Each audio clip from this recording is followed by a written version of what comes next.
Cholesterol বেড়ে যাওয়া আমাদের শরীরের জন্য অনেক বড় একটি ঝুঁকির কারণ।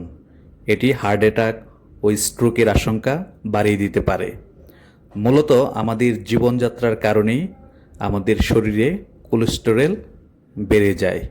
কিছু সহজ অভ্যাস পরিবর্তন করতে পারলে কোলেস্টেরল আমরা সহজেই নিয়ন্ত্রণ করতে পারবো। সঠিক খাবার, ব্যায়াম এবং স্বাস্থ্যকর জীবনযাপন করতে পারলে আমরা কোলেস্টেরল বেড়ে যাওয়ার যে ঝুঁকি সেটি থেকে নিজেদেরকে রক্ষা করতে পারবো। কোলেস্টেরল বেড়ে যাওয়ার প্রধান কারণ হলো চর্বিযুক্ত ও চিনি জাতীয় খাবার বেশি খাওয়া।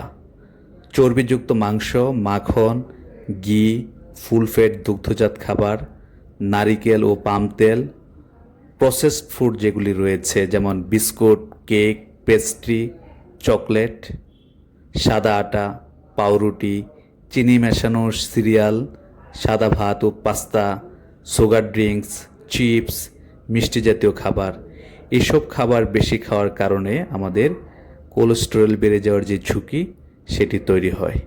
সেজন্য এই খাবারগুলো কম খেয়ে কম চর্বিযুক্ত ও ফাইবার সমৃদ্ধ যেসব খাবার আছে সেগুলো যদি আমরা বেশি করে খেতে পারি তাহলে কোলেস্টেরল নিয়ন্ত্রণে রাখা বা কমিয়ে আনা অনেকটাই সহজ হবে।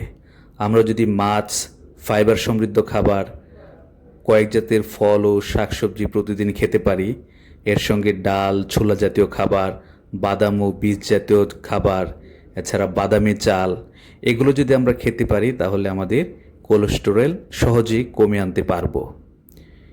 এই খাবারের পরিবর্তনের পাশাপাশি আমাদের নিয়মিত ব্যায়াম করতে হবে। ব্যায়াম আমাদের শরীরের যে খারাপ কোলেস্টেরল সেটিকে প্রথমে লিভারে পাঠিয়ে দেয় এবং এর মাধ্যমে শরীর থেকে সেটিকে বের করে দেয়।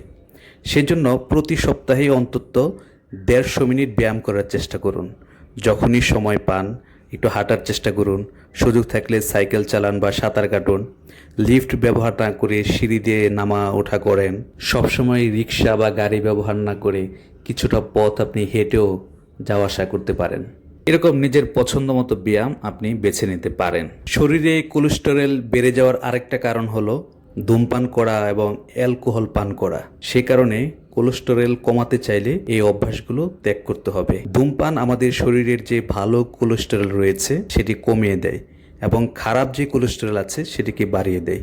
এছাড়া আমাদের হৃদরোগ, স্ট্রোক ও ক্যান্সারের মতো ঝুঁকি কিন্তু এই ধূমপানের কারণে বেড়ে যেতে পারে। যদি আপনার কোলেস্টেরল বেশি থাকে তাহলে আপনি বছরে অন্তত একবার করে টেস্ট করাবেন। যদি স্বাভাবিক থাকে তাহলে 5 বছরে একবার টেস্ট করবেন।